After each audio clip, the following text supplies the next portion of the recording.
Hoje eu gostaria de compartilhar com você um texto que se encontra no Evangelho que o apóstolo Paulo escreveu. Você sabe que o apóstolo Paulo diz assim, segundo o meu Evangelho, né? É a carta de Romanos, capítulo de número 12. Você vai encontrar aí alguns princípios que abençoarão sua vida, sua casa e sua família. Vamos lá. O apóstolo Paulo escreve essa carta e quando ele chega aqui no capítulo de número 12, ele nos dá conselhos especiais. E se a gente trouxer esses conselhos para a nossa vida e andar segundo a mente, os princípios desses conselhos para nós, a gente vai estar equipando a nossa mente para que ela se molde à mente de Cristo.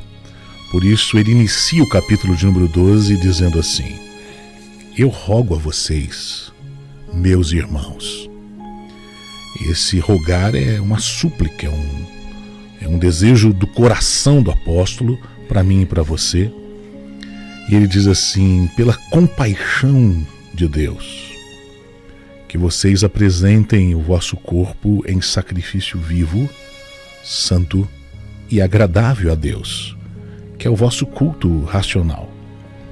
E não vos conformeis com este mundo, mas transformai-vos pela renovação do vosso entendimento, para que experimenteis qual seja a boa, agradável e perfeita vontade de Deus. A vontade de Deus se encontra em Jesus. Ele se manifestou para fazer a vontade de Deus.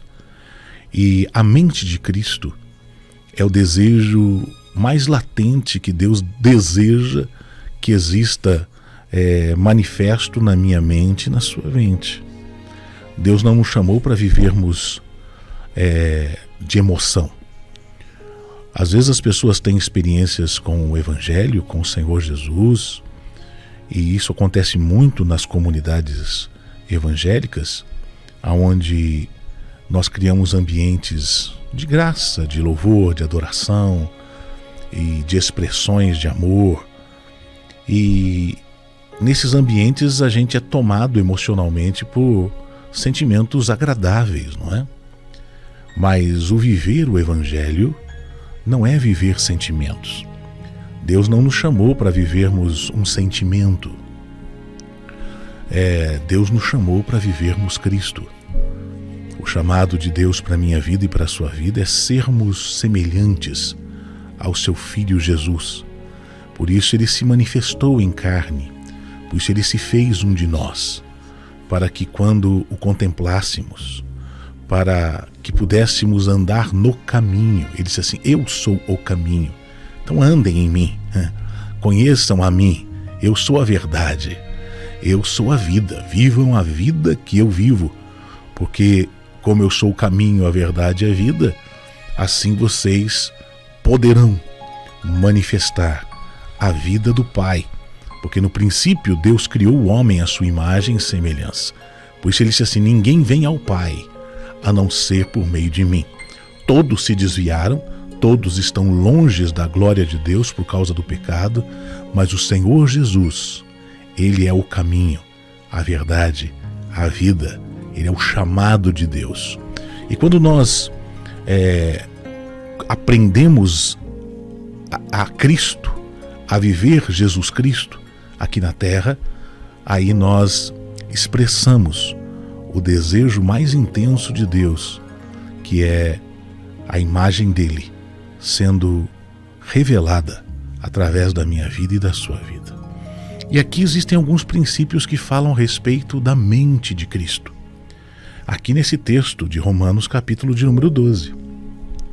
E um dos conselhos que o apóstolo Paulo diz é o seguinte: que o amor de vocês não seja fingido, mas vocês devem aborrecer o mal e vos apegar ao bem. Vocês devem amar cordialmente uns aos outros, com amor fraterno, preferindo-vos em honra uns aos outros. E não sejais vagarosos no cuidado, antes sejais também fervorosos no espírito, servindo ao Senhor. Alegrai-vos na esperança, sede pacientes na tribulação, perseverai nas orações, comunicai com os santos nas suas necessidades e segui a hospitalidade. Abençoai aos que vos perseguem, abençoai e não amaldiçoeis. Alegrai-vos com os que se alegram e chorai com os que choram. E sejam unânimes entre vós. Não ambicioneis coisas altas, mas acomodai-vos com as humildes. Não sejais sábios em seu próprio entendimento. A ninguém torneis mal por mal. Procurai as coisas honestas perante todos os homens. E se for possível, quando estiver em vós, tende paz com todos os homens. Não vos vingueis a vós mesmos, amados, mas dai lugar à ira, porque está escrito: minha vingança, eu recompensarei, diz o Senhor. Portanto, se o teu inimigo tiver fome, dá-lhe de comer. Se tiver sede, dá-lhe de beber.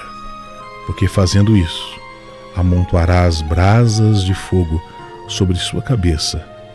E não te deixes vencer do mal, mas vence o mal com o bem. Só a leitura da palavra já explica tudo.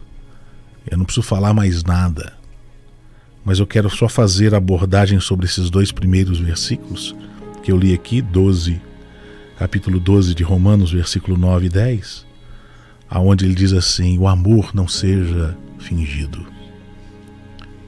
E ele diz: amai-vos cordialmente uns aos outros, com amor fraternal, preferindo-vos em honra uns aos outros. Não tem como você manifestar a semelhança de Jesus sendo hipócrita.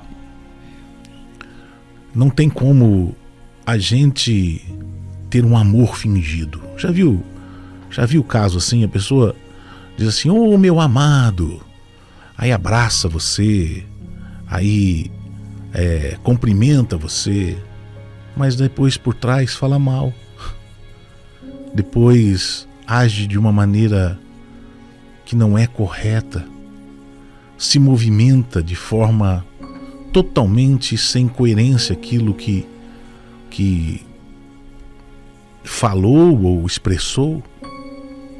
O amor, ele não pode ser fingido. O amor é a expressão de Deus. Deus é amor. E Deus nos chama a se relacionar com as pessoas em amor. E esse amor é para todas as pessoas.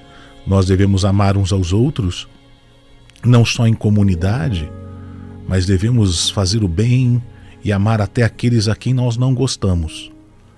Até para com os nossos inimigos, Ele nos chama a dar de comer e de beber.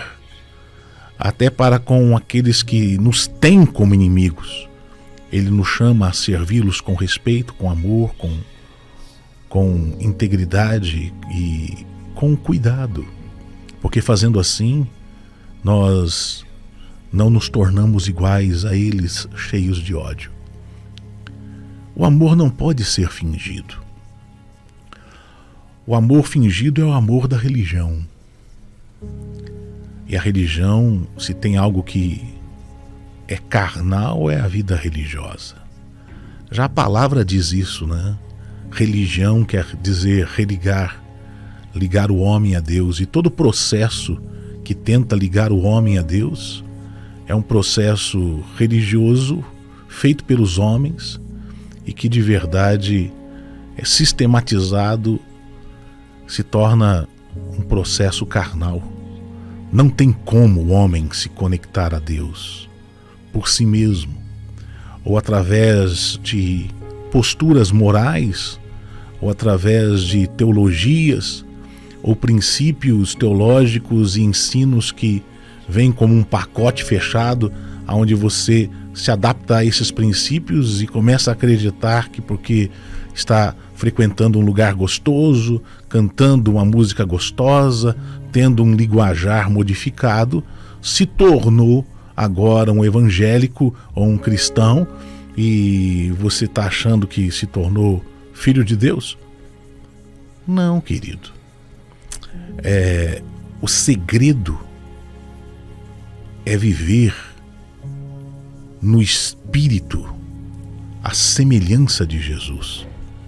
E é esse o chamado no nosso espírito, na nossa maneira de olhar a vida, na nossa maneira de interpretar as coisas, na nossa maneira de entender os processos, na nossa maneira de se mover para com Deus e para com o próximo, para com a sociedade, para com esse tempo presente, sendo semelhantes ao Senhor, não com um amor fingido, de falácia, de conversa, mas com um amor que é capaz de amar a Deus no próximo. E eu queria desafiar você a pegar um texto tão simples como esse, de Romanos capítulo de número 12, e observar detalhes como: abençoai o que vos perseguem, abençoai e não amaldiçoeis, alegrai-vos com os que se alegram, chorai com os que choram. Não sejam ambiciosos, cheios, imaginando ambições altas, mas vivei com humildade. Não sejam sábios aos seus próprios olhos. Não torne mal por mal. Sabe, são coisas tão pequenas que falam de uma mente que absorveu a mente de Cristo e que não vive numa emoção. Hoje eu estou sentindo Deus, amanhã não está sentindo nada, e depois de amanhã está sentindo o diabo, e depois do outro dia está sentindo raiva, e no outro dia está sentindo ódio, e no outro dia está se sentindo bem.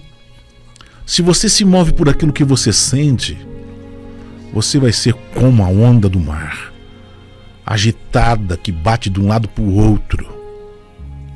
Mas o chamado de Deus para mim e para você é sermos como Jesus e deixarmos com que a vida do Senhor entre na nossa maneira de entender, de proceder, do falar, do agir, do enxergar, do viver. Fazendo assim, a gente não vai viver o amor fingido. A gente vai viver a vida em abundância que Deus tem para mim e para você. E quando vierem as provações, a gente vai se alegrar na esperança. E na tribulação, a gente vai perseverar em oração. E quando vierem as lutas, a gente vai confiar de que o Senhor está conosco, que o Deus de Jacó é o nosso escudo e que Ele tem prazer em nós, porque somos filhos amados em quem Ele tem prazer. Que essa palavra simples, essa meditação aqui de 5 minutinhos, possa inspirar teu coração e você possa viver Jesus Cristo. Esse é o chamado dele para você. Pai, abençoa todos aqueles que me ouvem. Coloca tuas mãos de cura sobre os meus ouvintes, que eles sejam tocados pelo poder de Jesus. Pai, agora eu ergo minhas mãos nesse estúdio, estou sozinho aqui. Nós temos mais de 5 milhões de pessoas que nos ouvem, aonde o sinal dessa rádio chega. Mas que a tua graça os toque, que o poder do Evangelho os cure, que o poder de Jesus os liberte e que a graça do Senhor nos chame a viver Cristo nessa terra. Eu abençoo aqueles que me ouvem, no nome de Jesus. Amém.